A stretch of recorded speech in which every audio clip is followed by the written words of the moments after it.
প্রিয় ভাইয়েরা, সম্মানিত বোনেরা, এর মধ্যে যেটা বলছি, যেমন আপনি যদি বিজনেস উদ্যোক্তা হন, যেমন আজকে আপনার যে উদ্যোগের কথা এখানে বলছেন, এই উদ্যোগটা কেন আপনি নিচ্ছেন? আপনি একবার চিন্তা করে দেখেন, একজন এরকম নতুন আপনাদের মতো একজন স্টার্ট আপ, এবং কিন্তু তারপরে তার ভেতরে এক ধরনের অদ্ভুত শূন্যতা, প্রচুর বিক্রি হয়, কামাইও বহু হয়, ইনকাম বহুত করছে, কিন্তু তার মধ্যে কেমন যেন একটা শূন্যতা, এবং সে কোনোভাবে নামাজে তার মন বসে না, দুশ্চিন্তায় সে সবসময় তার সময় কাটে, এবং মাথায় সবসময় কেবল হিসাব নিকাশ, কেবল কত লাভ হলো, কত লস হলো, কত দামে ফেব্রিক কিনলো, কত দামে এটা বিক্রি করলো, এগুলো নিয়ে কেবলমাত্র সে ব্যস্ত। একবার এক ভাই এসে তাকে বলল যে তুমি কেমন চলছে? বলে ভালো, কিন্তু কেমন যেন একটা শূন্যতা, কেমন যেন ভালো লাগে না এরকম একটা ভাব। তিনি বলেন তুমি কি আল্লাহর হক আদায় করো? মানে কি আল্লাহর হক? মানে কি আমি ব্যবসা করছি, আমি তো শুনি না, আল্লাহর হক আবার কি? তিনি বলেন হ্যাঁ, আল্লাহর হক আছে, তুমি একটু চিন্তা করো। এই প্রশ্নটা তার গোটা জীবনকে, তার ভেতরটাকে একেবারে বদলে দিয়েছে। চিন্তা করলো আল্লাহর হক মানে কি, সেটা নিয়ে ভাবলো, ইউটিউবকে জিজ্ঞেস করলো, চ্যাট জিপিটিকে জিজ্ঞেস করলো যে আল্লাহর হক কি। তখন তার উত্তর চলে আসলো, আল্লাহর হক হলো এটা এটা এটা এটা এটা। তুমি কর্মীদের জন্য একটা সুন্দর দিনই পরিবেশ তৈরি করো, তারা সেখানে যেন নামাজ আদায় করতে পারে, সেটা একটা পরিবেশ তৈরি করো। দোকানে তুমি কোনো অশ্লীল পোস্টার লাগাবে না, অশ্লীল কোনো বিজ্ঞাপনে তুমি তোমার পণ্যকে বিক্রি করবে না, লো প্রোডাক্ট তুমি বিক্রি করবে না, অনেক হাই দামে তুমি এটা বিক্রি করবে না, এবং তুমি এর মাধ্যমে নকল পণ্য তুমি বিক্রি করবে না, তুমি হারাম বিজ্ঞাপন সেখানে প্রচার করবে না, এবং তোমার প্রতিমাসের আয়ের ইনকামের একটা অংশ ইনফাক করো। ইনকাম বনাম ইনফাক, তুমি যা ইনকাম করছো তার একটা সার্টেন অ্যামাউন্ট তুমি ব্যয় করো, এবং এর জন্য তুমি আলেমদের জন্য একটু ডিসকাউন্ট দাও, মাদ্রাসা ছাত্রদের জন্য একটু ডিসকাউন্ট দাও, এবং যারা ইয়াতিম তাদের জন্য তুমি এটাকে ফ্রি করে দাও। এরকম কিছু কিছু কাজ। সে বলে আমি এটা শুরু করলাম। প্রথম দিকে আমার একটু কি হলো, যে আমার একটু কষ্ট হলো, কারণ ব্যবসা একটু কমে গেছে। তারপরে বছর একটু কষ্ট হলো, কিন্তু এরপর থেকে আমি এত বারাকা পাওয়া শুরু করলাম, ব্যাপক বারাকা, ব্যাপক পরিমাণ বারাকা, এমন বারাকা যেটা আমি কোনোদিন চিন্তা করি না। এখন আমার সব কিছুর মধ্যে কেমন যেন প্রশান্তি।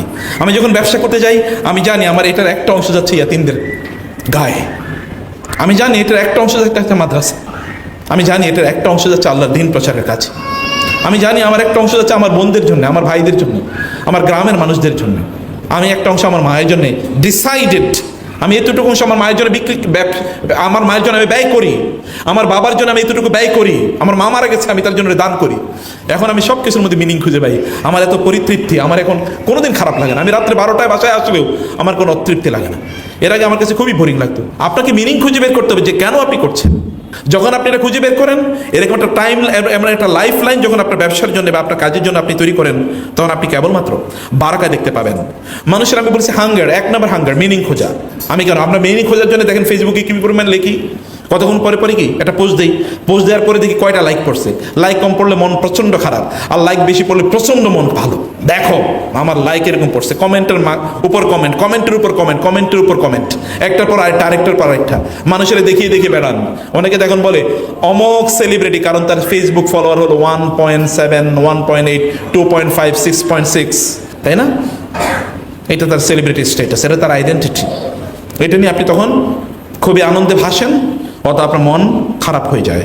এরকম মিনিং খোঁজার চেষ্টা করে মানুষ, সত্যি কথা মিনিং খোঁজে। আপনার বাচ্চারাও কিন্তু মিনিং খোঁজার চেষ্টা করে। ও যখন আপনার কাছে আসে, ও যখন কোনো কথা বলে, আপনি যদি তার সাথে একটু না হাসেন, তার দিকে যদি মনোযোগ না দেন, তাহলে ও বাচ্চাটা আপনার কথা শুনবেন। আমার বাসায় আমার একটা নাতিন এসছে, নাতিন মানে হচ্ছে আমার ভাগ্নের মেয়ে। তো ওর হাজব্যান্ডের হসপিটালে এখনও তার একটু হার্টে সার্জারি হয়েছে, ওপেন হার্ট সার্জারি হয়েছে, এখনও আছে। বাচ্চাটা প্রথমে একটু ভয় পাইতো আমাকে, কিন্তু আমি বাচ্চাদেরকে আবার প্রচণ্ড আদর করি। তো আদর করতে চাইতাম, কিন্তু আমি ব্যস্ততার কারণে আদর করতে পারতাম না। এখন একটু গত 2 দিন আমি একটু সময় দিয়েছি। এখন সে, আমি বাসায় গেলে দৌড়ে আসে, আগে সে দরজা খুলে দেওয়ার চেষ্টা করে, আমার কাছে এসে বলবে, আমার ওয়াইফ এসে বলে কি ব্যাপার তুমি, দেখি তো আমি যখন আমার ওয়াইফ আমার কাছে আসে, দেখা যাচ্ছে তার চেয়ে বেশি অ্যাটেনশন আমি বাচ্চাকে দিই, এবং ও এখন প্রচুর পরিমাণ কথা বলতে চায় আমার সাথে। তখন আমার বাচ্চা বলে যে, আমার ওয়াইফ বলে যে তুমি তো দেখি আমার চেয়ে তাকে সময় বেশি দিচ্ছ, তোমার নাতিনকে বেশি সময় দিচ্ছ তুমি।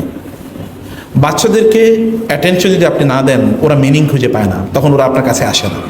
যখন আপনি ওকে মিনিং দেন একটু, তখন ও আপনার কাছে আসে। আপনার নিজের সন্তানদের অবস্থা এরকম, সব কিছু একটা মিনিং খুঁজে।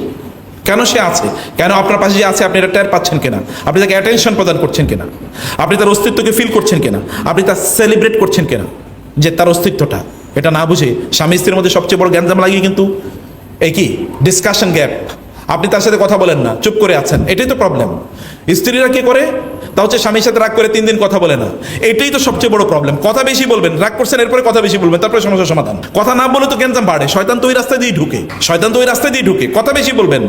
স্বামীরা আছে স্ত্রীর সাথে রাগ করছে, এরপর আর কথা বলে না, বাসায় দূরে পরে যায়, এর মাধ্যমে তো শয়তান অলরেডি ঢুকে গেছে, এরপর আর এই ফ্যামিলি টিকে না, কয়েকদিন পরে এই ফ্যামিলি ভেঙে যায়।